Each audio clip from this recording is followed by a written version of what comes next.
The scorching Texas sun beat down on Lone Star Ranch as Charles Harrison surveyed his vast empire from the porch of his mansion.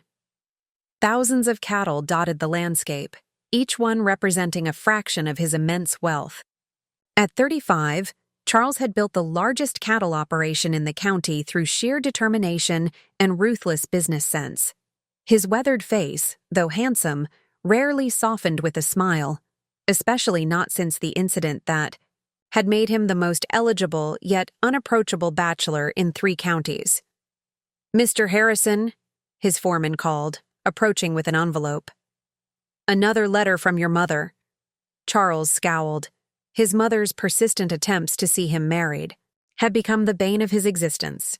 The last 3 seasons of social gatherings had been exercises in torture, as ambitious women and their more ambitious mothers circled him like vultures over a dying steer.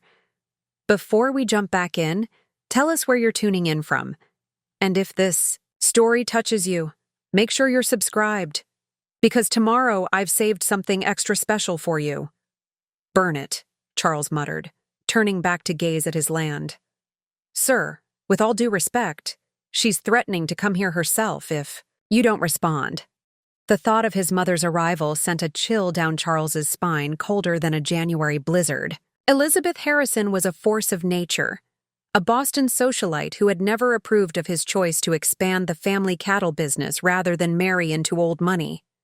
"Fine," he growled, snatching the letter. "Tell Hopkins to ready my carriage. For tomorrow. I'll deal with this nonsense once and for all." The letter contained exactly what he'd feared, an invitation to the annual Governor's Ball in Austin, where his mother was visiting old friends. His attendance was non-negotiable. 2 days later, Charles found himself in an elegant ballroom, uncomfortably stuffed into formal attire that felt foreign after years of practical ranch wear. His collar choked him worse than a hangman's noose. "Charles, darling." His mother appeared, dragging alongside her a young woman dressed in a simple but elegant blue gown. "I'd like you to meet Elizabeth Weber. Her father was an associate of your late father's." Charles's irritation barely masked his surprise. Unlike the painted peacocks that usually vied for his attention, this woman's face was free of artifice. Her chestnut hair was styled simply, and her clear green eyes met his without coquettish fluttering. "Mr. Harrison," she said, her voice soft but direct. "Your mother has told me much about you." "None of it good, I suspect," he replied dryly. To his surprise, she laughed, a genuine sound without pretense. "Actually, she said you were stubborn as a mule but twice as valuable. I took it as high praise." Something shifted in Charles's chest, an uncomfortable feeling he quickly suppressed. He'd been down this road before, when Caroline Woodson had played the part of the unaffected country girl, only to reveal herself as the most mercenary gold digger of them all once he'd foolishly proposed. "Miss Weber," he said stiffly, "I'm sure you're lovely, but I should inform you that I have no interest in marriage or courtship." Elizabeth raised an eyebrow. "I wasn't aware I'd offered either, Mr. Harrison." His mother gasped at the impropriety. But Charles found himself fighting an unexpected smile. For the first time in years, a woman had surprised him. Throughout the evening, Charles found his eyes repeatedly drawn to Elizabeth Weber. She danced with several men, but showed no special favor to the wealthiest among them. When she spoke with Yu Wei, the governor's wife, it was with genuine interest rather than social climbing. Most peculiar of all, she seemed perfectly content during the moments she stood alone, observing the room with quiet amusement. "She's not what you think," his mother said, appearing at his elbow. "The Webers were once quite comfortable, but Elizabeth's father made some unfortunate investments. She works as a schoolteacher now." "A fortune hunter with a different approach, then," Charles replied coldly. His mother sighed. "You know, son, not every woman is Caroline.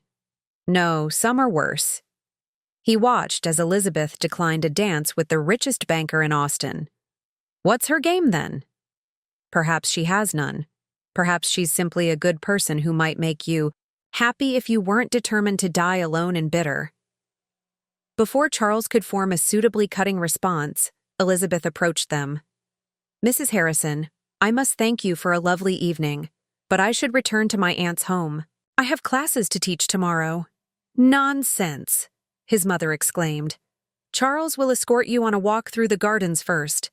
The night air is perfect." Before he could object, Charles found himself offering his arm to Elizabeth Weber and stepping into the cool night air of the garden. Lanterns illuminated the path, casting a golden glow on her face. "You needn't walk me anywhere, Mr. Harrison," she said once they were alone. "I know when I'm being forced upon someone." Her directness was refreshing after years of coy manipulations. "My mother is determined to see me married. And you're determined not to be." "Yes," she explained your situation. Elizabeth stopped to examine a rosebush. "Something about a broken engagement and a hardened heart?" Charles stiffened. "My mother talks too much. Mothers often do." She turned to face him. "For what it's worth, Mr. Harrison, I have no interest in marrying a man who clearly despises the very idea of matrimony. I've seen too many unhappy unions to wish one upon myself. Then why agree to meet me?" Her laugh caught him off guard again. "Your mother can be quite persuasive. Besides, I was curious to meet the man she describes as brilliant with business, but hopeless with happiness." For the first time in years, Charles found himself genuinely intrigued by a woman. "And have I met your expectations, Miss Weber?" "You've exceeded them," she said, her eyes twinkling in the lantern light. "You're far more forthright about your disdain for matchmaking than I expected." Against his better judgment, Charles found himself chuckling. "At least I have one admirable quality." "Oh, I suspect you have others buried beneath that armor you wear." She glanced at the moon. "It really is getting late, Mr. Harrison." "Charles," he corrected automatically, surprising himself. "Elizabeth," she offered in return, "though most call me Eliza."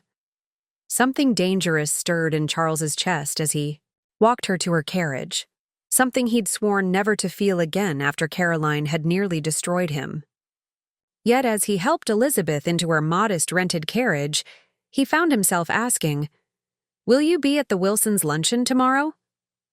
Her smile was worth the momentary vulnerability. "Perhaps. Will you?"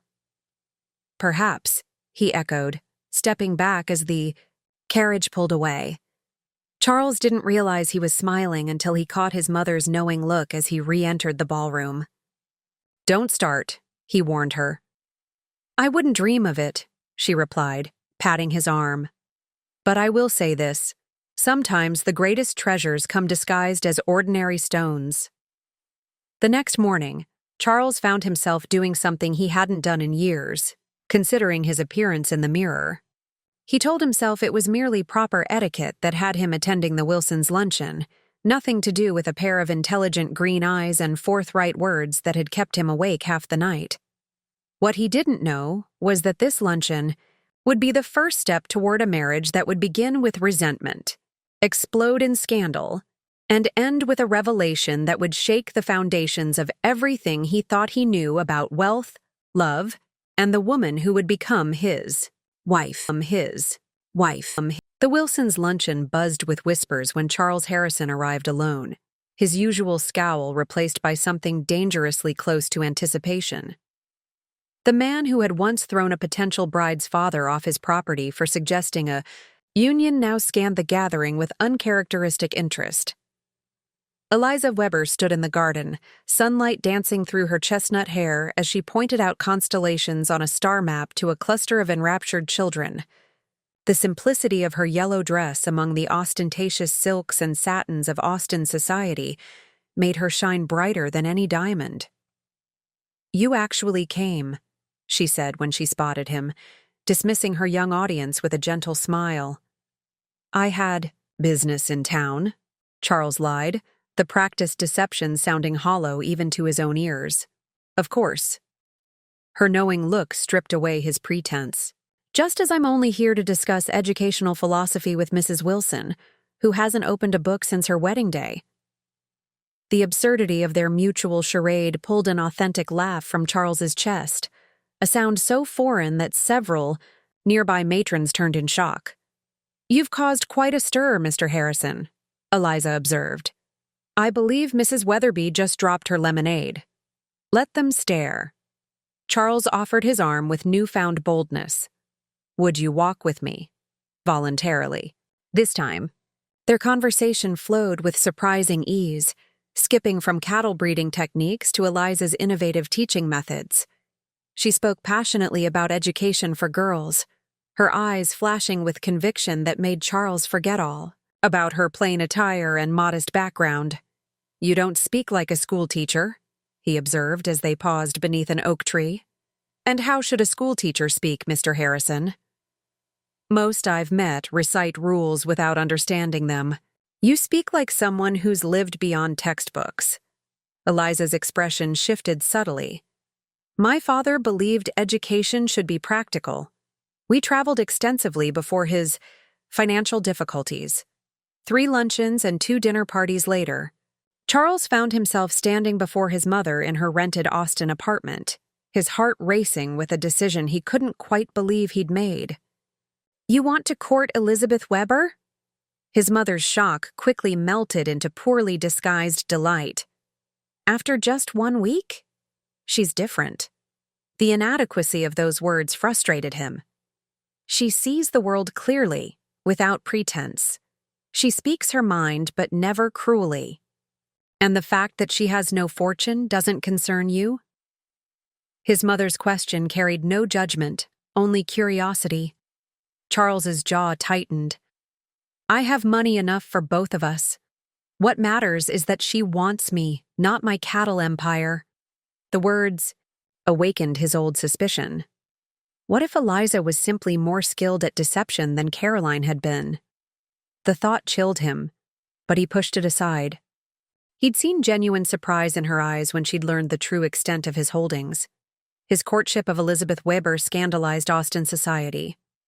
A wealthy cattle baron pursuing a penniless school teacher? Rumors spread faster than prairie fire. She must be with child. She'd bewitched him. She was secretly royalty in disguise. Charles ignored them all, finding unexpected joy in simple pleasures. Eliza's delight at wildflowers he brought from his ranch, her thoughtful questions about his business decisions, her gentle teasing, when his pride made him stubborn. 6 weeks after their first meeting, Charles knelt before her in her aunt's modest parlor, his mother's family ring in his trembling hand. "I know it's sudden," he admitted, "but when something is right, why wait?" Eliza's fingers hovered inches from the ring, her green eyes clouded with unexpected hesitation. "Charles, there are things about me you should know before—" "I know everything I need to." He took her hand, misinterpreting her reluctance. "Your circumstances don't matter to me. I love you for your mind, your spirit, your heart. But, please, Eliza, be my wife." The war in her eyes nearly broke him before she whispered, "Yes." Their wedding at Lone Star Ranch 3 weeks later was modest by Harrison standards, but lavish compared to anything the Weber name had seen in years. Charles watched with pride as Eliza charmed his ranch hands and business associates alike, handling her new position with natural grace. But as they settled into married life, disquieting observations plagued him. Eliza knew which fork to use. At formal dinners, she spoke French with his mother's visiting friends. Most troubling of all, she demonstrated an uncanny understanding of investment strategies when he discussed business troubles. "Where did you learn about railroad bonds?" he asked one evening, watching her closely. Eliza's hands stilled on her embroidery. "I told you my father was in finance before his downfall. I often helped with his correspondence." The explanation satisfied him temporarily, but other inconsistencies accumulated. The way she automatically reached for non-existent gloves when entering a room. How she apologized for clothing that was perfectly adequate for a schoolteacher but beneath the station of a cattle baron's wife. "I've embarrassed you," she said after a dinner party where she'd outshone every other woman despite her simple gown. Never, Charles insisted, drawing her into his arms. You could never embarrass me. But the seed of doubt had taken root. What else was she hiding? The answer came 3 months into their marriage when a telegram arrived from Boston. Charles watched his wife's face drain of color as she read it. Bad news? He asked, fighting the suspicion crawling up his spine. My aunt in Boston is ill. Her fingers crushed the telegram. I should visit her. I'll come with you. No. The force of her objection startled them both. I mean, you're needed here with the spring calving. I'll manage alone. That night, Charles found her burning letters in the fireplace, tears streaming down her face. When she saw him, she gasped and tried to push the remaining papers into the flames, but he was faster, grabbing a half-burned envelope. The return address belonged to Weber Banking and Trust, Boston, a company he'd thought defunct years ago. Explain, he demanded, his voice dangerously quiet as betrayal surged through him. Had Caroline taught him nothing? Who are you really, Elizabeth? Preparing and narrating this story took us a lot of time, so if you are enjoying it, subscribe to our channel. It means a lot to us. Now back to the story. I'm exactly who I said. I was, she whispered, her green eyes pleading. Elizabeth Weber. The penniless schoolteacher? The devoted daughter of a failed businessman? Charles threw the smoldering paper onto the desk. You're burning correspondence from your father's supposedly ruined bank. Charles, please. Did you laugh at me behind my back? Poor, gullible Charles Harrison, so easily fooled by a pretty face and a sad story? The pain in his chest threatened to choke him. Was this a game to you? See if you could land the cattle baron by pretending to be penniless? It wasn't like that, Eliza cried, reaching for him.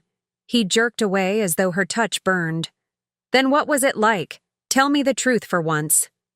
The grandfather clock ticked, 10 agonizing seconds before Eliza squared her shoulders, her expression transforming from pleading to resolute. Very well. She gathered the remaining letters, her hands steady now. The truth is, my father never lost his fortune. Weber Banking and Trust is one of the largest financial institutions in New England. Charles felt the floor tilt beneath him. What? I am the sole heir to the Weber fortune. Her voice grew stronger with each word. My father controls investments worth more than 20 times your cattle operation. The revelation struck Charles like a physical blow.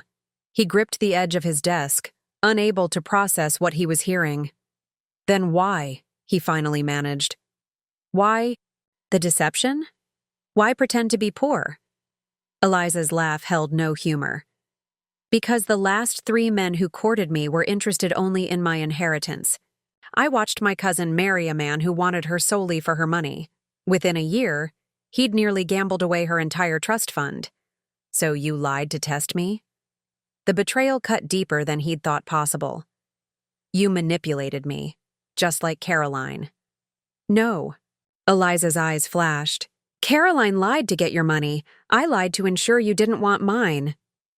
A lie is still a lie, Charles growled, stalking toward the door. And a marriage built on deception is no marriage at all. Where are you going? Eliza's composure cracked. To the foreman's cabin. I can't stand to look at you tonight. He paused at the doorway, his heart shattering behind the wall of his anger. Pack your things. You're leaving for Boston tomorrow, and you needn't bother coming back. The door slammed behind him with the finality of a coffin lid, echoing through the house they'd briefly made a home. Dawn broke over Lone Star Ranch with a bitter chill that matched the frost in Charles's heart. He'd barely slept, his mind cycling between rage and an aching emptiness he refused to acknowledge. As the first golden rays touched the ranch house windows, he spotted Eliza on the porch, her traveling trunk beside her, waiting for the carriage he'd ordered. Pride kept him hidden in the shadows of the barn, watching her from a distance. She wore the same simple blue dress she'd worn when they first met. Another calculated deception, he now realized. Her shoulders were straight, her chin high, but even from afar, he could see how her hands trembled as she clutched a small leather portfolio. His foreman approached her, hat in hand. "Ma'am, the carriage is delayed. Axle trouble." "Thank you, Mr. Rollins." Her voice carried on the morning air, too composed for a woman whose marriage had just shattered. "I'll wait. Begging your pardon, but the men and I—" Rollins twisted, his hat nervously. "We're mighty sorry to see you go. Ranch hasn't been the same since you came." Something twisted in Charles's chest as Eliza reached out and squeezed the weathered foreman's hand. Even now, she showed genuine kindness to a man most wealthy Easterners would consider beneath notice. "Take care of him," she said softly, not knowing Charles could hear. "He builds walls to protect himself, but he needs people more than he admits." Rollins nodded and retreated, leaving Eliza alone again. She opened the portfolio and removed what appeared to be a letter, reading it with such intensity that she didn't notice Charles's approach until his shadow fell across the porch. "Your carriage will be another hour." His voice sounded foreign to his own ears, coldly polite, as if addressing a stranger. Eliza quickly returned the letter to her portfolio. "Thank you for arranging it." The awkward silence that followed mocked the easy conversations they'd once shared. A pair of bluebirds swooped past, building a nest in the eaves, a detail Eliza would normally have pointed out with delight. "I've written to my attorney," she said finally. "He'll handle the annulment proceedings." "Annulment?" The word caught Charles off guard. "On what grounds?" "Fraud." Her green eyes met his directly. "Mine, not yours. The marriage was entered under false pretenses." "You've thought of everything," he said bitterly. "Not everything." Her voice caught. "I never thought I'd fall in love with you so completely that the truth would become impossible to tell." The sincerity in her words pierced his armor, but Charles reinforced his walls. "Pretty words, Eliza. You've always been skilled with those." "I deserve that." She looked down at the portfolio in her lap. "But before I go, there's something you should know. Something I should have told you before we married." "More secrets?" His laugh held no humor. "The truth about my father." She extended the portfolio toward him. "These are the last financial reports from Weber Banking and Trust, the bank that, as of 3 months ago, holds the mortgages on the 4 largest cattle operations competing with Lone Star Ranch." Charles stared at her, uncomprehending. "What are you saying?" "When my father learned I'd married you, he began strategic acquisitions of your competitors' debts." Her voice took on a business-like tone that revealed another side of her he'd never witnessed. "He intended it as a wedding gift, financial leverage that would let you expand Lone Star's operations across the entire state." Charles accepted the portfolio with numb fingers, scanning documents that revealed financial machinations beyond anything he'd imagined. The competing ranches he'd fought for years were now, indirectly, under his control. "Your father did this without consulting me? That's how he operates." A shadow crossed Eliza's face. "Controlling everything and everyone through money. It's why I ran away to teach, to escape his manipulation." She met Charles's gaze steadily. "And why I couldn't bear the thought of being wanted only for my inheritance." The carriage appeared at the end of the long drive, its approach kicking up dust that turned golden in the morning light. "It seems I've misjudged many things," Charles said slowly, the realization dawning that her deception and his had fundamentally different motivations. "As have I." Eliza stood, smoothing her skirts with practiced dignity. "I should have trusted you with the truth. Instead, I feared you'd be like the others, that once you knew about the Weber fortune, you'd see me only as a means to wealth, not as a woman. And I was so afraid of being deceived again that I couldn't see the truth in front of me." The irony felt like ashes in his mouth. "We're quite the pair, aren't we?" A ghost of a smile touched her lips before fading. "We could have been." The carriage pulled to a stop, and the driver jumped down to collect her trunk. Charles stood frozen, the portfolio in his hands containing enough financial power to transform his empire, yet suddenly it seemed worthless compared to what he was losing. "Will you go back to Boston permanently?" he asked, the question far from what he truly wanted to say. "No." Eliza's answer surprised him. "Father's telegram warned that Jonas Wheeler is circling again." "Wheeler? The railroad magnate?" "The same. He's proposed 3 times, each offer more insistent than the last." She pulled on her gloves with practiced precision. "Father fears Wheeler's next move will be hostile, financially or otherwise." Jealousy flared through Charles, hot and unexpected. "And your father approves of this man who won't take no for an answer?" "Father approves of Wheeler's railroad holdings and Eastern connections. My wishes are secondary." Eliza's expression hardened. "But I won't be sold like cattle to improve the Weber portfolio." The driver cleared his throat pointedly as he loaded the last bag. "Where will you go?"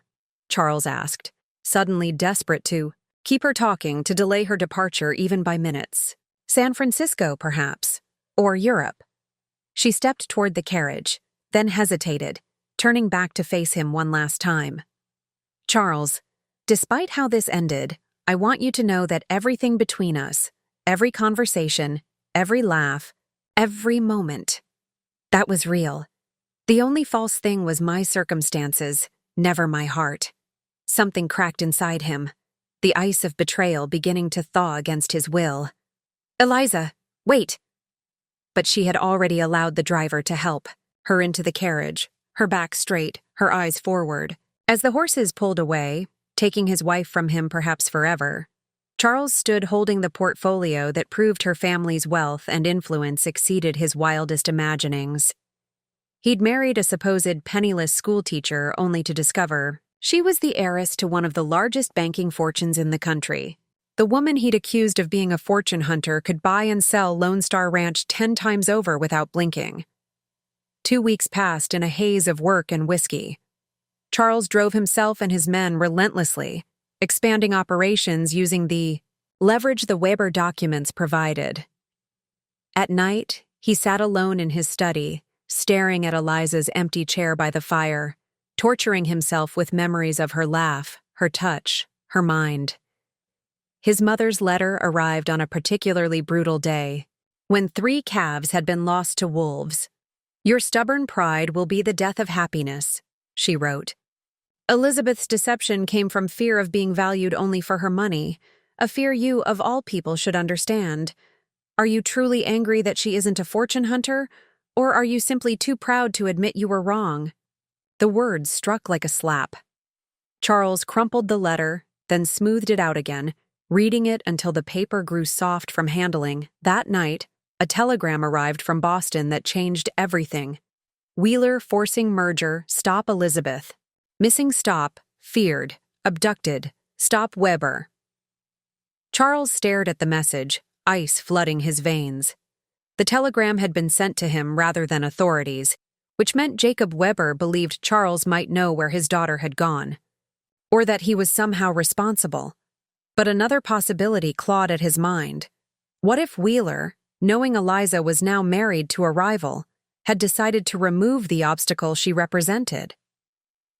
Dawn found Charles on the eastbound train, armed and determined, the Weber financial papers secured in his saddlebag alongside a Texas judge's declaration that, annulment proceedings notwithstanding, Elizabeth Weber Harrison remained legally his wife. What he couldn't know as the train pulled away from Austin was that back at Lone Star Ranch, another telegram had just arrived, this one addressed to Elizabeth Harrison from a small bank in Missouri where a specific safety deposit box had just been emptied of its contents. $2 million in bearer bonds and a deed to mining interests that would soon make a certain cattle operation the wealthiest ranch in Texas history. The eastern train cut through rolling prairies like a steel serpent, its rhythmic clacking unable to drown out the memories haunting Charles Harrison. 5 years earlier, he'd made this same journey in reverse, fleeing Boston with a shattered engagement and a lesson burned into his soul. Caroline Woodson had spent 6 months cultivating his trust, whispering sweet promises while secretly selling his cattle purchase plans to competitors. The night he'd proposed, he'd overheard her laughing with her true fiancé about the lovesick Texas fool she'd strung along for business intelligence. Now he found himself returning to that hated city, driven by an emotion he'd sworn never to feel again: desperate concern for a woman who might be in danger. Through the grimy window, Charles watched farmland give way to increasingly crowded settlements. The farther east they traveled, the more his confidence wavered. He knew cattle and land, the language of storms and seasons. What did he know of Boston's banking elite and their ruthless machinations? You'd be Charles Harrison. Charles looked up to find a square-jawed man in an impeccable suit standing in the private compartment doorway. The stranger's accent screamed. New England money, his posture military. Who's asking? Charles rested his hand near his concealed revolver. Malcolm Reed. The man handed over an embossed card. Weber Family Security. Mr. Weber sent me to intercept you. Charles studied the card, then the man. Prove it. Reed's mouth twitched with what might have been approval. Mrs. Harrison has a small crescent-shaped scar behind her right ear from a childhood fall. She plays piano but claims she doesn't. And she refused 3 marriage proposals from Jonas Wheeler, including one where he offered to triple her father's railroad holdings. The intimate details of Eliza softened Charles's suspicion. What's happened to my wife? Reed closed the compartment door before speaking. We're uncertain. Mrs. Harrison arrived in Boston 2 weeks ago but declined to stay at the Weber mansion. She took rooms at the Fairmont Hotel under her married name. Reed's expression darkened. 3 days ago, she missed a scheduled meeting with her father. When we investigated, we discovered her rooms had been searched. Charles's throat tightened. And Wheeler? Coincidentally touring his Boston holdings after 2 years' absence. Reed's tone made clear there was nothing coincidental about it. Mr. Weber received a proposal the following day, controlling interest in Weber Banking in exchange for dissolving certain marriage complications. He threatened her to leverage a business deal? The words felt inadequate for the rage building in Charles's chest. Wheeler doesn't make threats, Reed said simply. He creates circumstances where cooperation becomes the only logical choice. Charles stood, towering over the security man. Where is she? If we knew, Mr. Weber wouldn't have contacted you. Reed met his gaze steadily. Mrs. Harrison left something at the hotel, a note addressed to you. Mr. Weber thought you should see it before we involve authorities. Reed produced an envelope sealed with wax. Charles recognized Eliza's elegant script immediately, his name, written with a slightly trembling hand. Breaking the seal, he unfolded a single sheet. Charles, if you're reading this, something has happened. Wheeler knows about Missouri. Don't trust anyone from Weber Banking. Remember my story about the winter cabin? That's where I'll wait. Charles read it twice, then looked up at Reed's expectant face. Well? The security man asked. Does it provide any insight? None that I'm sharing, Charles replied, tucking the note into his inner pocket. How far? Are we from the next stop? Reed raised an eyebrow. You're not continuing to Boston? My wife isn't in Boston. Charles began gathering his few belongings. And I have no intention of walking into whatever game Wheeler and Jacob Weber are playing. Mr. Weber genuinely fears for his daughter. Mr. Weber fears for his banking interests, Charles cut in. If he genuinely cared for Eliza's welfare, he wouldn't have pushed her toward a man who refuses to take no for an answer. The train whistle blew as they approached a water stop. Charles shouldered his bag, then fixed Reed with a hard stare. Tell Jacob Weber I'll find his daughter, and when I do, we'll decide our future without his financial manipulations. He moved toward the door. One more thing. If Wheeler has harmed a hair on her head, there won't be enough money in all of Boston to save him. Charles stepped off. the train in a dusty Missouri town 3 hours later, his mind racing through the clues in Eliza's letter. During their brief courtship, she'd told him dozens of stories from her childhood. Which one involved a winter cabin? Then it struck him. Not a story she'd told him, but one she'd written in a letter during their engagement. A childhood Christmas when her mother was still alive, spent in a hunting lodge her grandfather had built near the Missouri-Arkansas border. She'd described it as the only place I've ever felt truly free from the Weber name, a place her father might not remember she knew about. The local livery provided a sturdy horse and directions toward the Ozark foothills. As Charles rode south through increasingly rugged country, Caroline Woodson's betrayal seemed trivial compared to what he now faced. She had wounded his pride and cost him cattle contracts. Wheeler's threats against Eliza struck at his very soul. Dusk painted the forested hills in deepening purple when Charles spotted wood smoke rising from a valley below. He approached cautiously, tethering his horse a quarter-mile out and continuing on foot, revolver drawn. The cabin sat nestled against a limestone bluff, its weathered logs almost invisible among the surrounding pines. A single window glowed with lamplight. Through it, Charles caught a glimpse of movement, a woman's silhouette. Relief flooded him, followed immediately by caution. If Eliza had escaped Wheeler, he might not be far behind. Charles circled the cabin, checking for other occupants. Before approaching the door, he hesitated, suddenly unsure what reception awaited. Their last conversation had ended with him ordering her away, refusing to listen to explanations. Would she even want to see him? Before he could knock, the door swung open. Eliza stood framed. In the doorway, a shotgun braced against her shoulder, aimed squarely at his chest. Recognition flashed in her eyes, followed by such profound relief that Charles felt it mirror his own. The shotgun lowered immediately.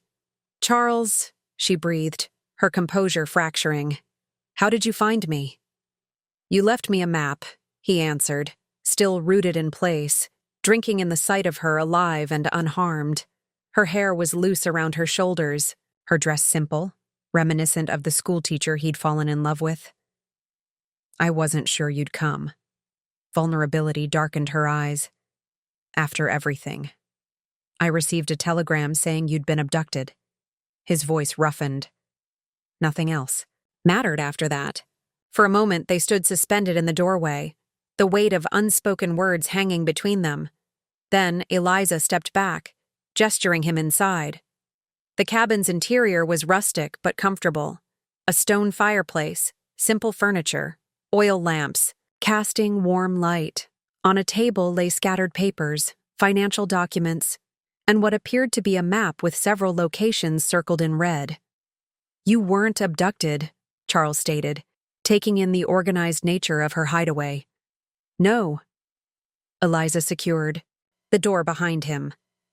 "I staged my disappearance when I realized what Wheeler was planning." "Which is?" She moved to the table, shuffling papers with practiced hands. "Wheeler doesn't just want Weber banking. He wants Lone Star Ranch. Or rather, what's beneath it."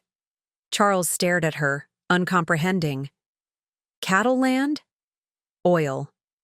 Eliza withdrew a geological survey from the pile. "Your land sits atop one of the largest untapped oil reserves in Texas. Wheeler's railroad needs fuel, and he's willing to destroy anything in his path to secure it." Charles took the survey, recognizing his property boundaries. "How long have you known?" "I suspected when I saw how aggressively Wheeler pursued me after our engagement announcement made Eastern papers." She tucked a strand of hair behind her ear, revealing the crescent scar Reed had mentioned. "I confirmed it 2 days after I left the ranch. Wheeler had merged with the geological survey company that mapped your county last spring." Charles set the papers down, struggling to absorb the implications. "So our marriage was genuine on my part?" Eliza interrupted, her eyes flashing with hurt. "Wheeler's interest in the land doesn't change what was between us." The simplicity of her declaration stripped away the last of his doubt. Charles crossed the room in 2 strides, pulling her into his arms with a desperation that surprised them both. She melted against him, her fingers digging into his shoulders as if afraid he might vanish. "I thought I'd lost you," he murmured against her hair. "You nearly did," she whispered back. "Not to Wheeler, but to your own stubborn pride." He drew, back just enough to see her face, traced with firelight and shadow. "I was a fool." "We both were." Her smile was tinged with sadness. "Two people so afraid of being wanted for the wrong reasons that we couldn't recognize the right ones." Their reconnection was interrupted by the distant sound of hoofbeats, multiple riders approaching through the forest. Eliza stiffened in his arms. "Wheeler?"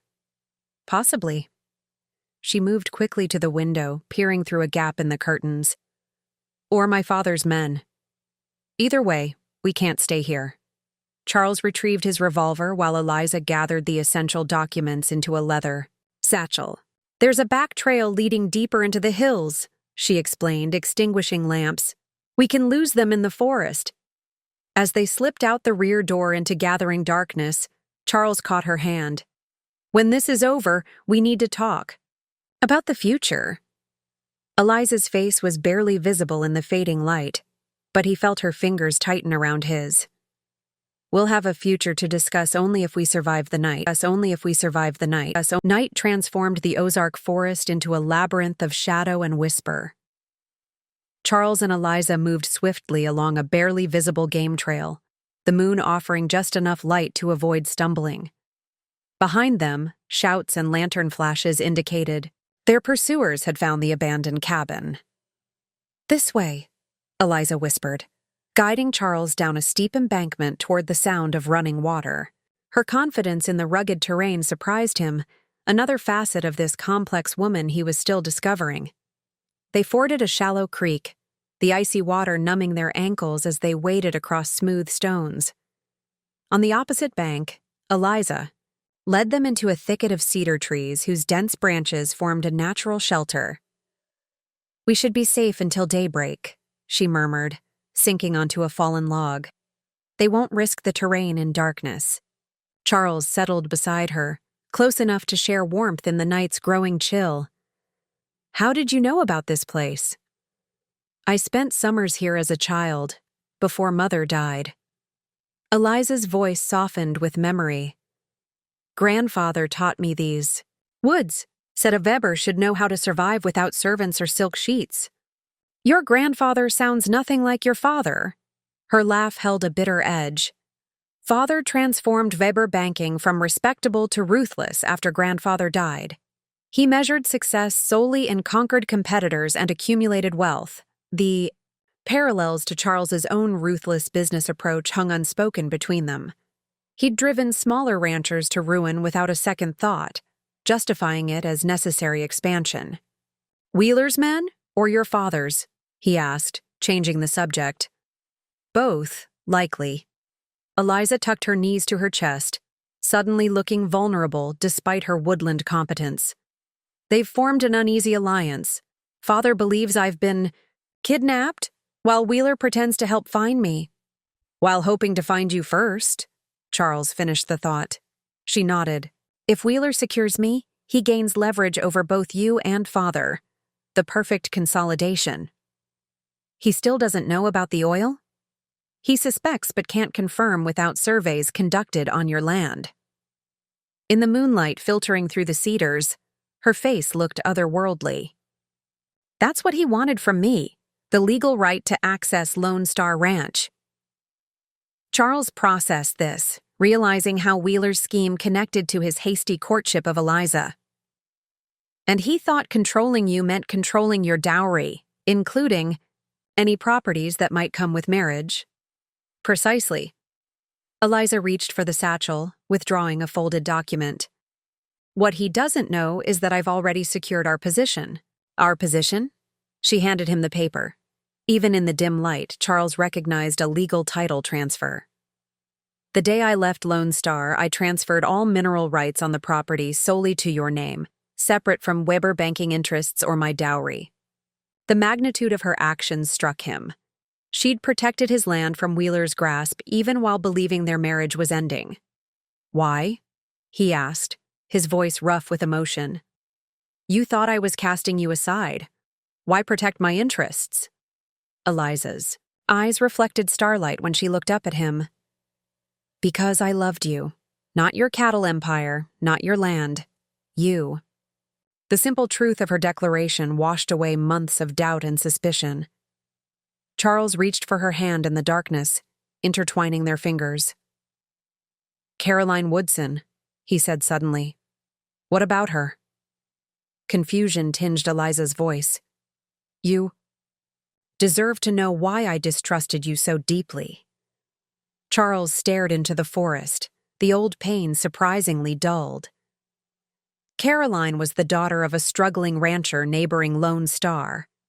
I thought I'd found someone who understood the land, who valued hard work over society's trappings. But she didn't. She was feeding information to my competitors the entire time. Cattle purchase plans, water rights negotiations, breeding programs. Everything I told her in confidence was sold to the highest bidder. The memory no longer cut as it once had. The night I proposed, I overheard her with her real fiancé, a cattle broker who'd bankrolled her deception." Eliza's fingers tightened around his. "I'm sorry. I swore I'd never be that vulnerable again." He turned to face her fully. "Then I met a schoolteacher who seemed the opposite of everything I distrusted, only to discover she'd hidden the truth about herself as well." "The irony isn't lost on me," Eliza said softly. "I concealed my wealth for fear of attracting another fortune hunter, while you suspected me of being exactly that." Movement in the trees silenced them both. Charles drew his revolver, while Eliza reached for the shotgun she'd managed to bring from the cabin. They froze, barely breathing, as a lantern beam swept the forest perhaps 50 yards away. "Search the creek bed," a man's voice commanded. The refined Eastern accent didn't disguise the underlying menace. "The woman knows these woods." Charles felt Eliza tense beside him. "Wheeler," she breathed, the word barely audible. The lantern moved closer, illuminating a tall figure in an expensive coat, flanked by 2 armed men. Even at a distance, Jonas Wheeler exuded the confidence of someone accustomed to ownership, of companies, railroads, and eventually, people. "Mrs. Harrison," Wheeler called into the darkness, his voice falsely solicitous. "Your father is terribly concerned for your safety. We've come to escort you home." Charles felt Eliza's slight tremble and shifted closer, his arm encircling her, protectively. "We should split up," she whispered. "I can lead them away while you circle back to the horses." "Not a chance," he replied with quiet finality. "We stay together." The determination in his voice left no room for argument. Eliza nodded, her expression softening with something beyond relief, recognition of a fundamental change in their relationship. Wheeler's search party moved downstream, lanterns bobbing like fireflies in the forest. When their voices faded, Charles helped Eliza to her feet. "We need higher ground," he murmured, surveying the darkened landscape with a rancher's eye. "There." He pointed toward a rocky outcropping visible against the night sky. They climbed in silence, helping each other, over moss-slick stones and tangled roots. At the summit, a natural depression in the rock offered shelter from both wind and sight. "We'll rest here until dawn," Charles decided. "Then make for the nearest town." Exhaustion finally caught up with Eliza as she settled against the stone wall, shivering despite her woolen coat. Charles removed his jacket and wrapped it around her shoulders, then sat beside her, offering his warmth. "You're cold too," she protested weakly. "Texas winters are harsher than this," he replied, though the night air bit through his shirt. "Rest now. I'll keep watch." She hesitated, then leaned against him, her head finding the hollow of his shoulder as naturally as if they'd spent a lifetime together instead of mere months. Her breathing gradually slowed as she drifted toward sleep. "Charles?" she murmured, already half dreaming. "Yes?" "When this is over." She nestled closer. "I want to go home. To Lone Star." The simple statement held more meaning than any declaration of love. Lone Star wasn't just his ranch. It was the home they'd briefly shared, the future they might still build. "We will," he promised, pressing his lips to her temple. As she slept in his arms, Charles gazed across the moonlit valley below, weighing their options with a strategist's precision. Wheeler had resources, men, and desperation driving him. Jacob. Weber had banking connections and the influence that came with old money. Against such forces, a cattle baron and his schoolteacher wife seemed outmatched. But Charles had something neither of those men could claim: the truth of Eliza's choice.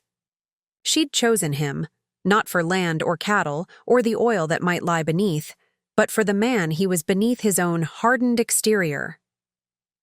Dawn crept over the hills, painting the landscape in watercolor hues of pink and gold. Charles gently woke Eliza as the first birds began their morning songs. "We need to move," he said, helping her to her feet. Her face was smudged with dirt, her elegant traveling dress torn at the hem, yet Charles thought she'd never looked more beautiful, real and resilient in ways Caroline's practiced perfection had never been. They descended the hillside as morning. Mist rose from the valley floor. Charles oriented them using the sun, heading southwest toward the nearest settlement. "Wheeler won't give up easily," Eliza warned as they paused by a spring to drink. "The oil reserves on Lone Star could fuel his railroads for decades. Let him come." Charles's voice held the quiet confidence that had built his cattle empire. "But he'll find I'm not as easily manipulated as Eastern bankers." Eliza studied him, amusement lightening her tired features. "You underestimate Eastern bankers, my dear husband, and overestimate Wheeler's scruples." "Perhaps." He helped her across a particularly steep section of trail. "But he's never faced someone with nothing to lose." "Nothing to lose?" Eliza echoed, surprised. Charles stopped, turning to face her fully in the morning light. "Before you disappeared, I believed I'd lost everything that mattered when I sent you away. Nothing Wheeler threatens now could compare." The emotion in his voice stripped away the last barriers between them. Eliza stepped forward, her hands framing his face with gentle determination. "You haven't lost me," she whispered, rising on tiptoe to press her lips to his. The kiss deepened, months of misunderstanding and separation dissolving in the connection. Neither had truly believed they'd find again. When they finally parted, breathless and renewed, the sound of approaching hoofbeats shattered their moment of peace. "There!" A shout echoed through the trees. "By the clearing!" Charles pulled Eliza behind him as 4 riders emerged from the forest edge, rifles raised. He recognized Wheeler's imperious figure immediately, flanked by hired guns whose expressions promised violence. "How touching," Wheeler called, his cultured voice at odds with the predatory gleam in his eyes. "The cattle baron rescues his bankrupt bride." "She doesn't need rescuing," Charles replied evenly, keeping his hand near his revolver. "And she's far from bankrupt." Wheeler's smile didn't reach his eyes. "A temporary situation. Once Weber Banking accepts my final offer, your charming wife will find herself disinherited." He nodded to his men. "Secure them both. We have a train to catch." As the gunmen advanced, Charles calculated their odds: 4 armed men against his revolver and Eliza's shotgun currently slung across her back. Fighting meant risking her safety. Surrender meant placing their fate in Wheeler's hands. Before he could decide, Eliza stepped around him, her chin lifted in defiance. "Mr. Wheeler," she called, her voice carrying the unmistakable authority of Weber banking heritage. "Before your men take another step, you should know that documents detailing your attempt to seize the oil rights to Lone Star Ranch are currently in the possession of 3 separate law offices in Boston, Austin, and St. Louis. Wheelers. Confident expression faltered slightly. An empty bluff, my dear. Is it? Eliza withdrew an envelope from her satchel, holding it where all could see. This final copy contains your correspondence with the Land Survey Office, your proposed merger documents for Weber Banking, and sworn statements from 2 of your former associates detailing your methods of persuasion. The stillness that followed. Her declaration hummed with tension. Wheeler's men looked to him for direction, uncertain. If anything happens to either of us, Eliza continued, her voice unwavering, those documents become public record. Your railroad investors would be fascinated to learn how their money finances your private vendettas. Charles watched in admiration as she wielded truth like a weapon, more effective than any gun. In that moment, he fully understood why Wheeler had pursued her so relentlessly. Her intelligence and courage made her a formidable opponent or invaluable ally. Wheeler's facade of civility cracked, revealing the ruthlessness beneath. You think papers will protect you? There are accidents in these woods every day, tragic, ones that leave no survivors.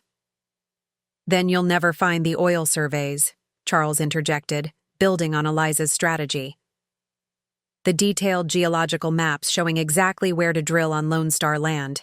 Maps I've memorized, Eliza added, but haven't shared with anyone, not even my husband. It was a masterful bluff. Charles fought to keep his expression neutral, following her lead without hesitation. Wheeler studied them both, calculation, replacing anger in his gaze.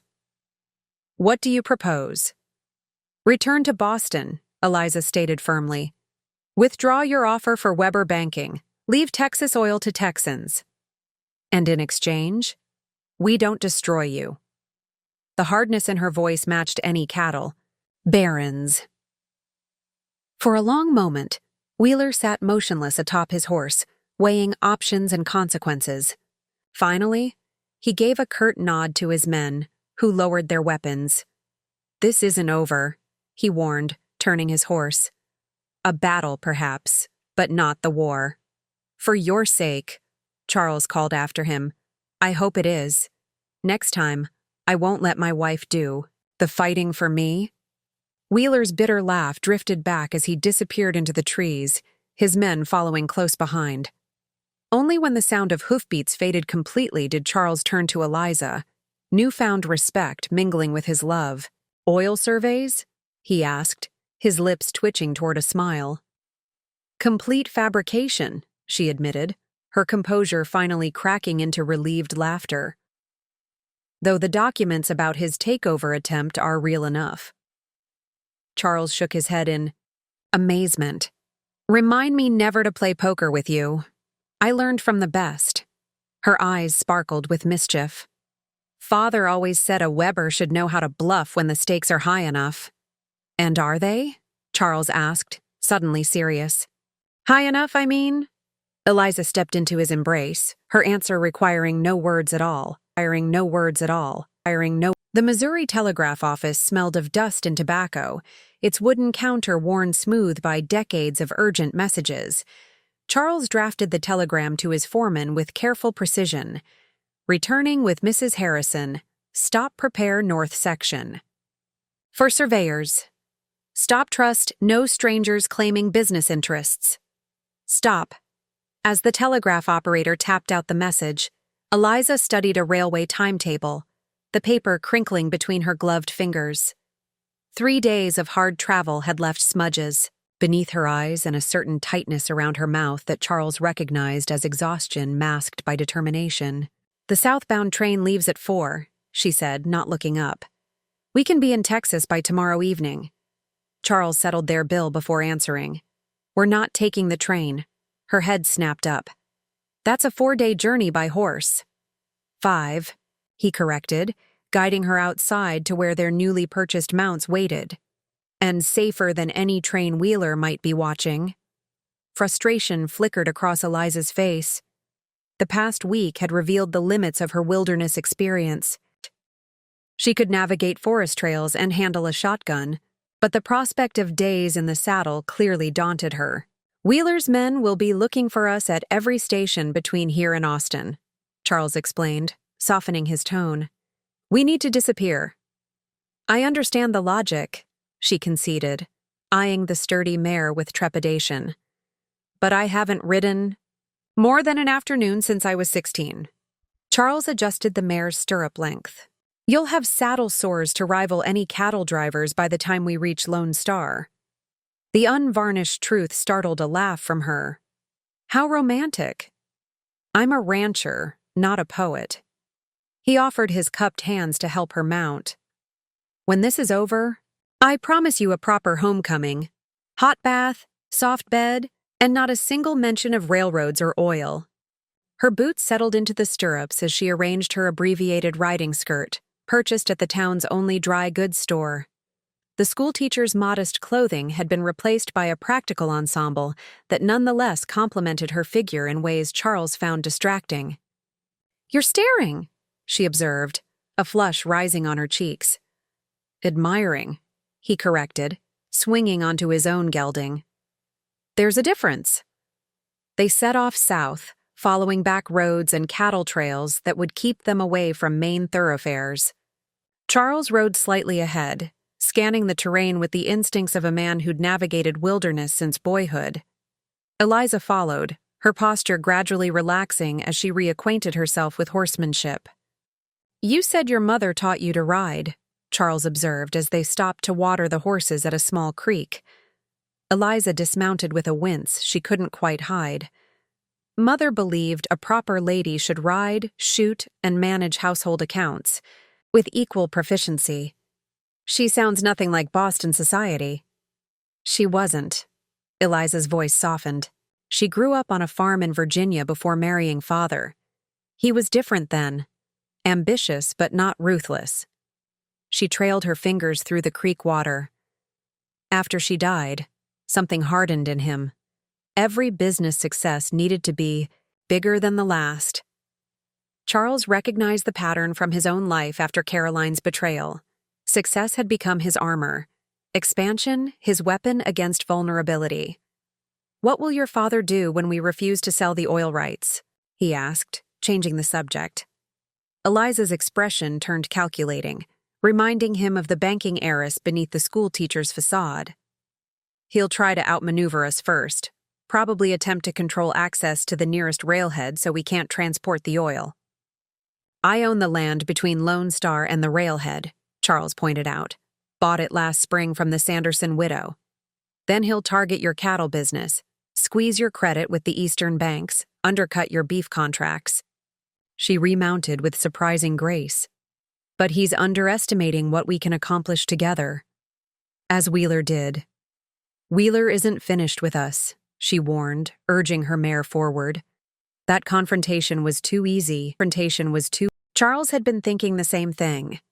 Wheeler's retreat had come too quickly, his threats too hollow for a man of his reputation. "You think he's planning something else?" "I know he is." She paused at a fork in the trail, waiting for his direction.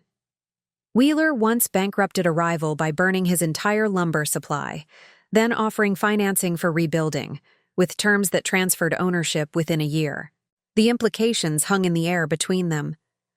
Charles guided them west at the fork, toward a river crossing he remembered from previous cattle drives. "You're thinking Lone Star might suffer an unfortunate accident." "I'm thinking we need allies," she replied. "People Wheeler can't buy or intimidate. My ranch hands are loyal." "Against typical rustlers, yes? Against experienced saboteurs with unlimited funds." She shook her head. "We need more." The afternoon stretched into evening, golden light filtering through oak and hickory trees. They made camp in a sheltered hollow, Charles building a small fire while Eliza organized their meager supplies.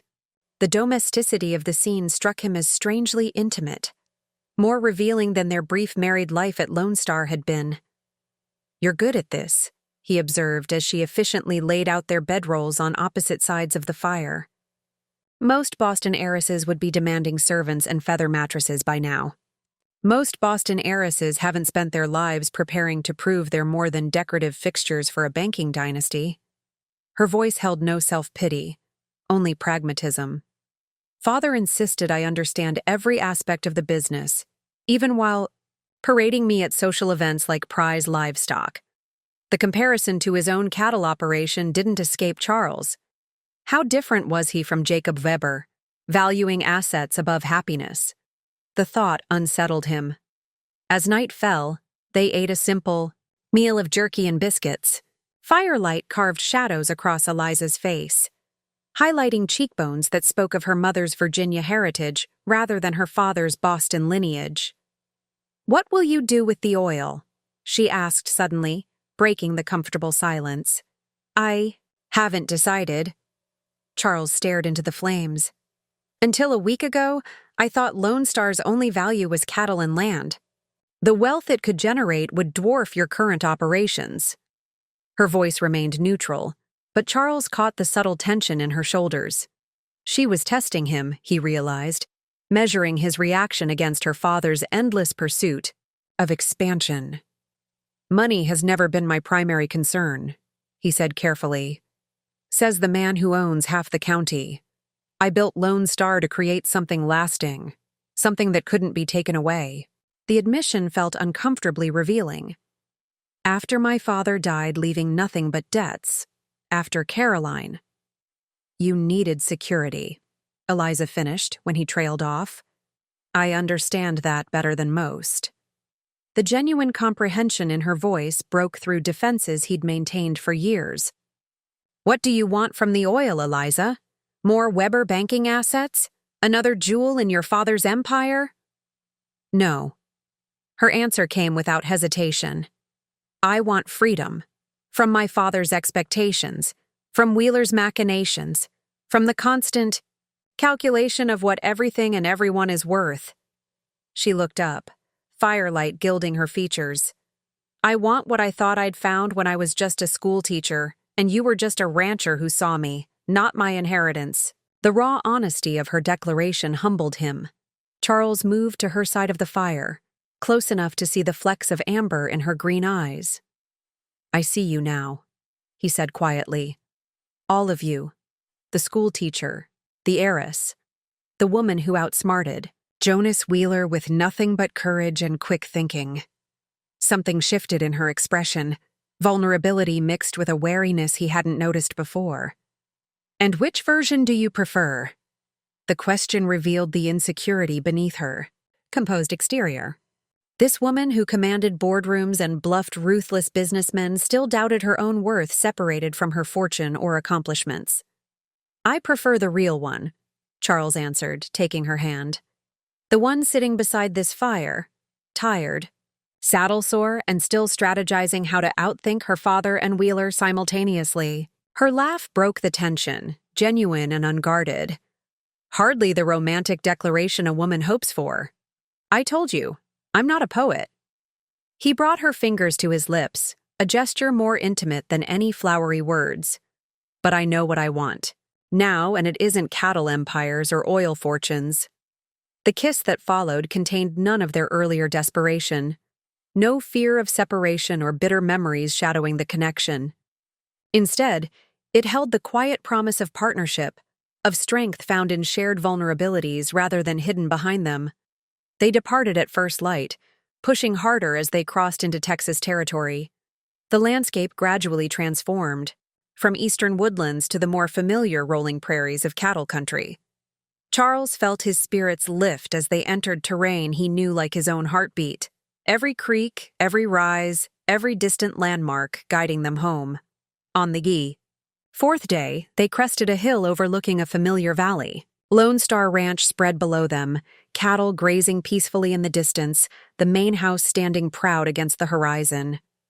"There's smoke," Eliza said sharply, pointing toward the northern pastures. Charles followed her gaze, his stomach clenching at the dark plume rising from the direction of his newest wells. "Wheeler," he growled, spurring his horse forward. They galloped across the valley, exhaustion forgotten in the surge of alarm.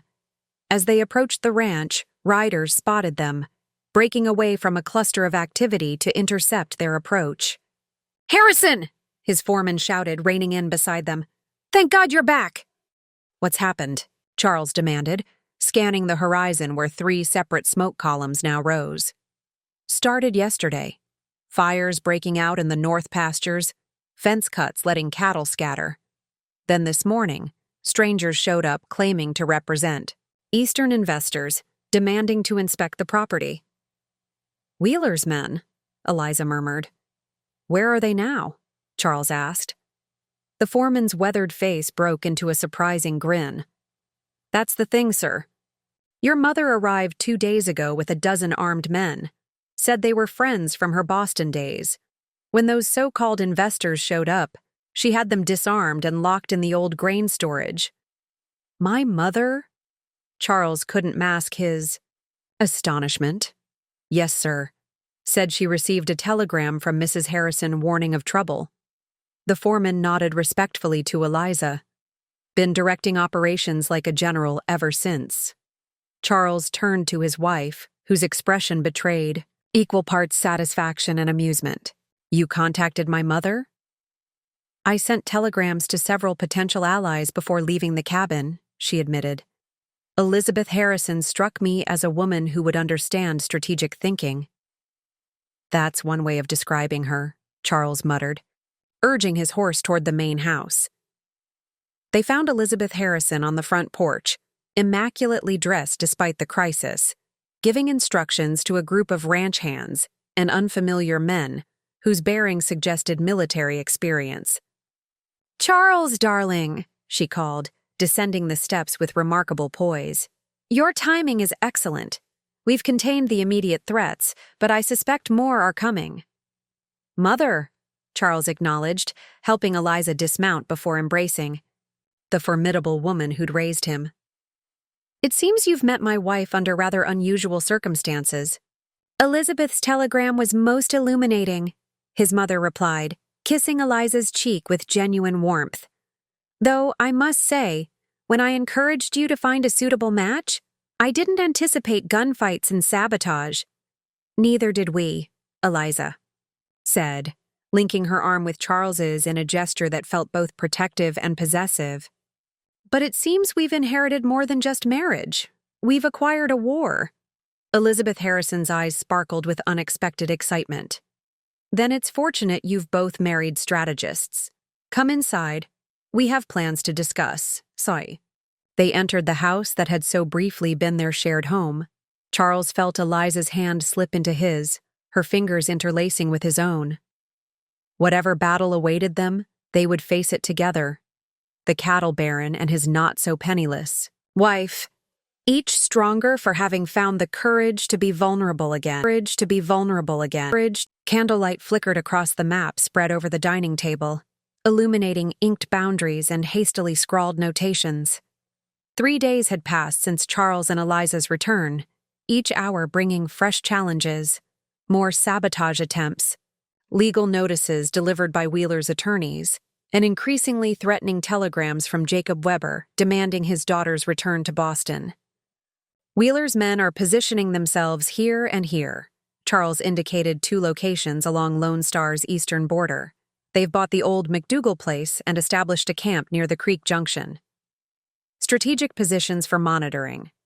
"Our movements," observed one of Elizabeth Harrison's peculiar friends, a silver-haired gentleman whose impeccable manners barely disguised what Charles suspected was a background in military intelligence. "They're also blocking our most direct route to the railhead," Eliza added, her finger tracing the narrow corridor of land that connected Lone Star to the nearest train station. "Any oil we extract would need to travel that road." Elizabeth Harrison studied the map with narrowed eyes. "What about the western route, through the highlands?" "Too steep for heavy wagons," Charles replied. "We'd need to build an entirely new road at considerable expense." "Which is precisely what Wheeler wants," Eliza concluded, "to drain our resources before we can establish oil production." The group fell silent, contemplating their limited options. Wheeler's strategy was working, containing them through a web of legal maneuvers and strategic land acquisitions, while Jacob Weber applied pressure from the banking side. 3 of Charles's cattle contracts had been mysteriously canceled, and the local bank had abruptly called in 2 outstanding loans. "There's another approach we haven't considered," Eliza said slowly, her fingers tapping a rhythm on the polished table. "One that neither Wheeler nor my father would anticipate." All eyes turned to her expectantly.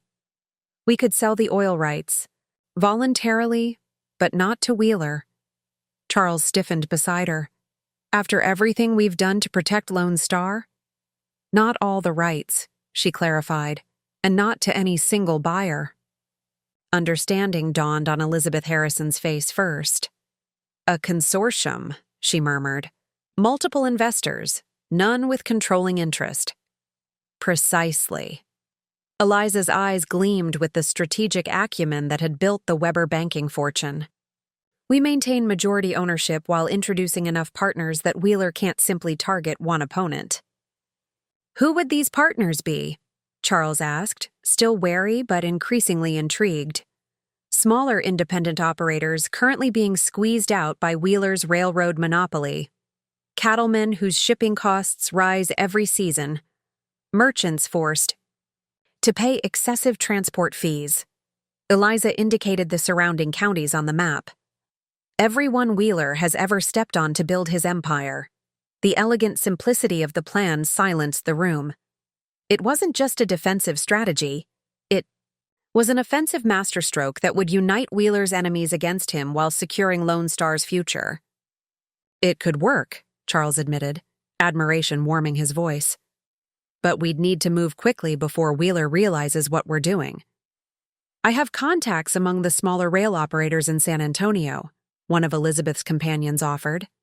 "They've been looking for leverage against Wheeler for years. And I know several cattle barons who would relish the opportunity to bloody Wheeler's nose," Charles added, his mind already cataloging potential allies. As the discussion evolved into specific tactics, Charles noticed Eliza slip outside onto the veranda. He found her leaning against the railing, her face tilted toward the star-filled Texas sky. "Having second thoughts?" he asked, joining her in the cool evening air. "No." She turned to face him, moonlight silvering her profile. "Just contemplating. How different this is from what I expected when I first agreed to meet the infamous Charles Harrison." "Disappointed?" A trace of the old insecurity colored his question. "Quite the opposite." Her hand found his on the railing.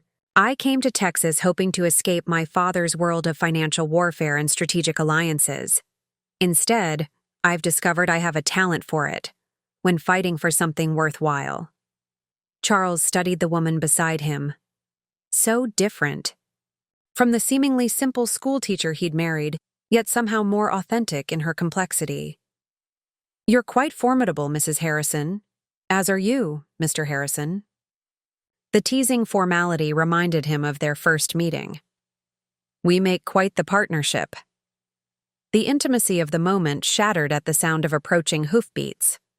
Charles instinctively moved in front of Eliza as riders emerged from the darkness, their forms gradually resolving into 3 mounted figures approaching at a controlled pace. "Stay here," he ordered, moving toward the steps, his hand dropping to his holstered revolver. Eliza predictably ignored the command, following close behind him as ranch hands emerged from bunkhouses with rifles at the ready. The lead rider pulled up 20 yards from the house, raising his hands to show he carried no weapon.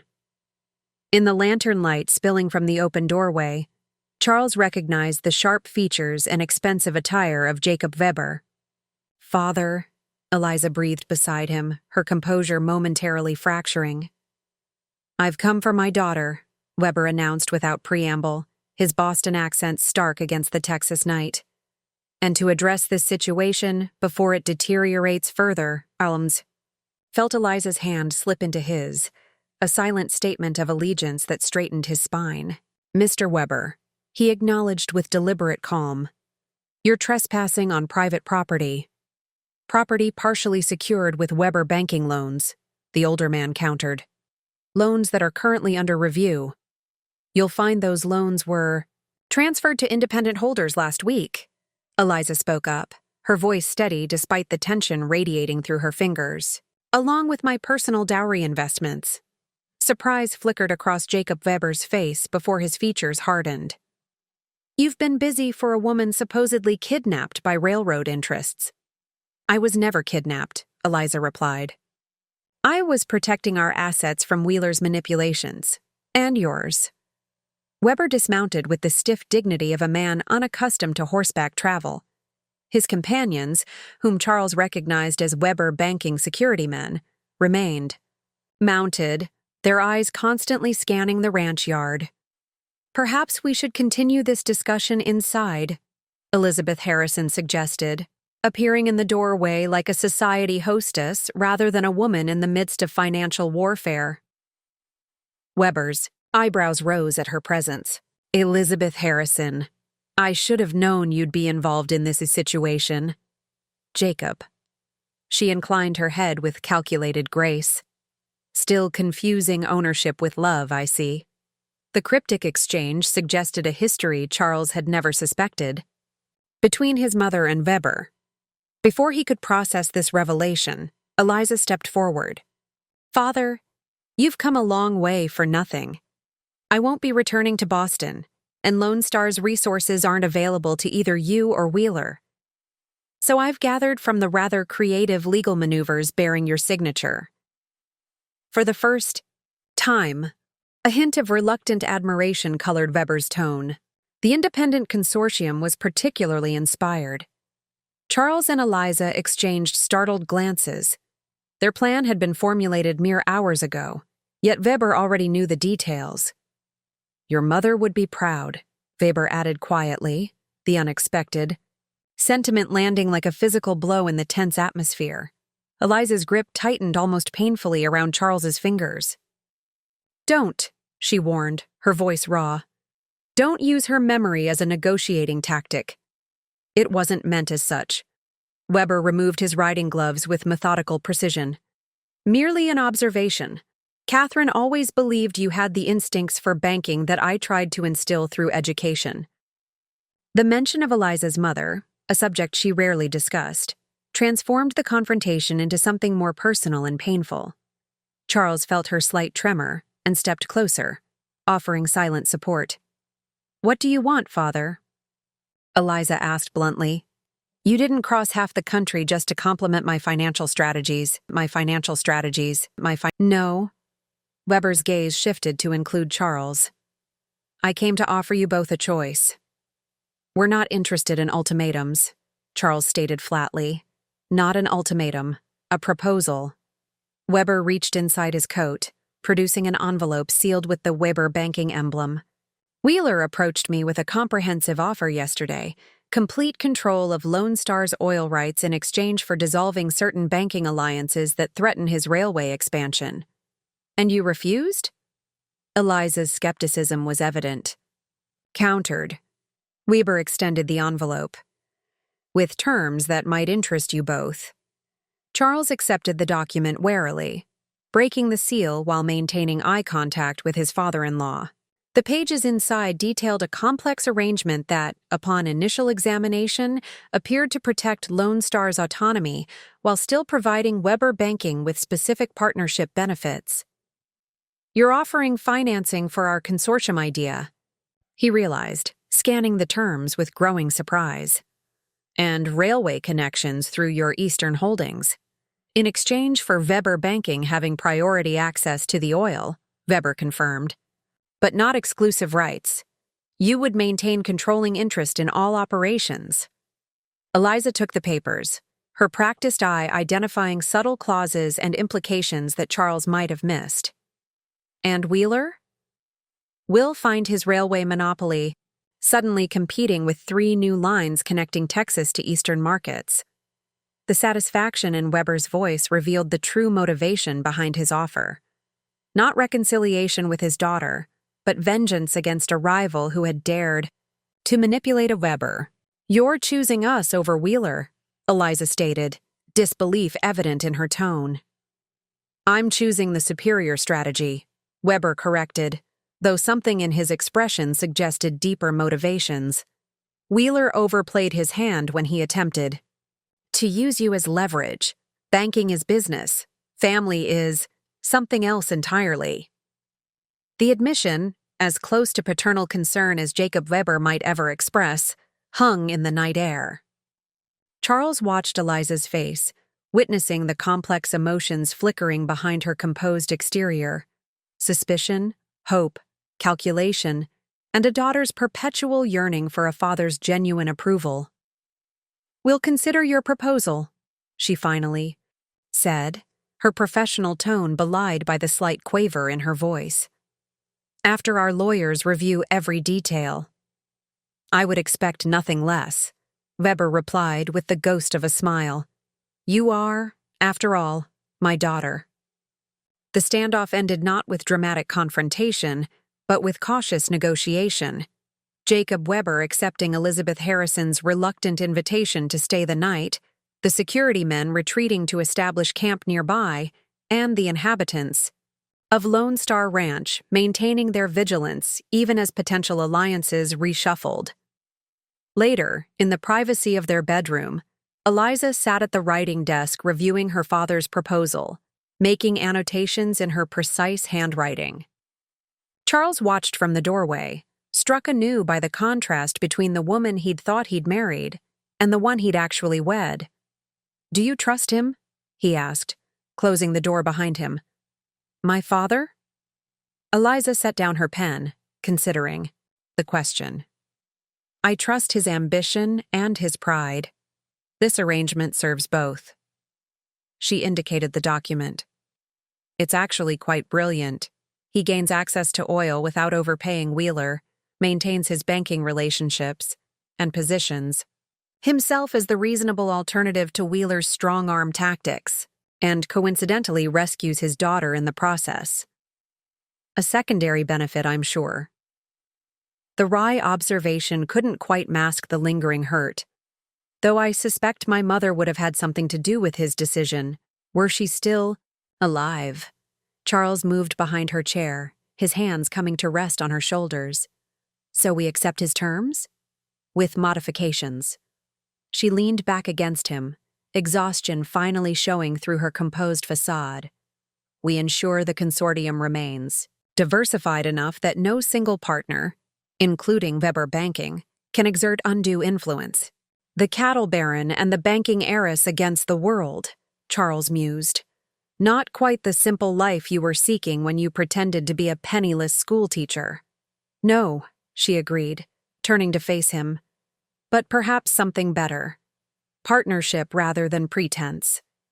Morning brought the official signing of the modified agreement, Jacob Weber accepting Eliza's revisions with grudging respect, Charles insisting on provisions that protected Lone Star's ranching operations from financial interference, and Elizabeth Harrison somehow managing to insert herself as an independent signatory, with oversight privileges that made both men distinctly uncomfortable.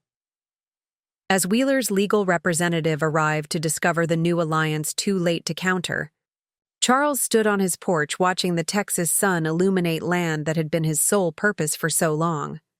Now it represented something different, not just personal security, but a legacy built on partnership rather than isolation. Eliza joined him, papers in hand. "It's done. The first consortium agreements are being delivered to the neighboring ranchers today." "And Wheeler?" "Father says he's already liquidating his Texas holdings." Her satisfaction was evident. "Apparently, Eastern investors become nervous when Weber Banking shifts its alignments." Charles studied his wife, confident, brilliant, and finally free of the deceptions that had shadowed their beginning. "Any regrets? About revealing your true circumstances?" "Only that I didn't trust you with the truth sooner." She shaded her eyes, gazing across the property. "Though I must admit, I occasionally miss that schoolteacher's simple life." "She's still here," Charles said, drawing her closer. "Just like the wounded cattle baron who couldn't trust happiness is still part of me. We're just more complete versions of ourselves now." 6 months later, The first oil derrick on Lone Star land struck black gold, sending a geyser of crude shooting skyward that could be seen for miles across the Texas plain. The consortium partners celebrated in the grand dining room of the expanded Harrison home, raising glasses to newfound prosperity that would transform the region. Jacob Weber attended, maintaining a carefully orchestrated distance from Eliza while clearly monitoring her growing influence among the Texas investors. Elizabeth Harrison presided over the gathering with regal authority, somehow having appointed herself unofficial matriarch of the entire enterprise. As speeches and congratulations flowed, Charles slipped away to the veranda, seeking a moment's peace amid the triumph. Eliza found him there, her elegant evening gown a far cry from the simple attire of the schoolteacher he'd first fallen for. "Hiding from your own celebration?" she teased, joining him in the evening air. "Contemplating it," he corrected. "A year ago, I was a cattle baron who thought he'd never trust again. Now I'm an oil magnate with the most formidable wife in Texas." "Formidable?" She arched an eyebrow. "Is that a compliment?" "The highest I know how to give." He took her hand, the simple gold band on her finger catching the lamplight. "Though not nearly adequate for the woman who turned my life upside down by pretending to be poor. Perhaps next time I'll pretend to be even wealthier than I am," she suggested, eyes dancing with mischief. "Just to maintain the element of surprise." Their laughter mingled in the Texas night, the cattle baron and his wife, each having discovered that the greatest fortune wasn't measured in oil wells or banking assets, but in finding someone who valued the person beneath the wealth, the vulnerability beneath the strength, and the truth beneath necessary illusions. Inside, Jacob Weber watched, his daughter through the window, his expression unreadable as Elizabeth Harrison approached with 2 glasses of champagne. "She's happy," Elizabeth observed, offering him one. "Something your banking empire could never give her." "Perhaps." Weber accepted the glass with reluctant acknowledgement. "Though I note she's managed to secure both happiness and an impressive financial position." "She is her father's daughter," Elizabeth conceded with surprising warmth. "And her mother's. The best of both." Outside, oblivious to their observers, Charles and Eliza sealed their private celebration with a kiss that promised more than business alliances or financial security. A future built on trust hard-won and freely given, the most valuable currency of all. Up next, you've got 2 more standout stories right on your screen. If this one hit the mark, you won't want to pass these up. Just click and check them out. And don't forget to subscribe and turn on the notification bell so you don't miss any upload from us.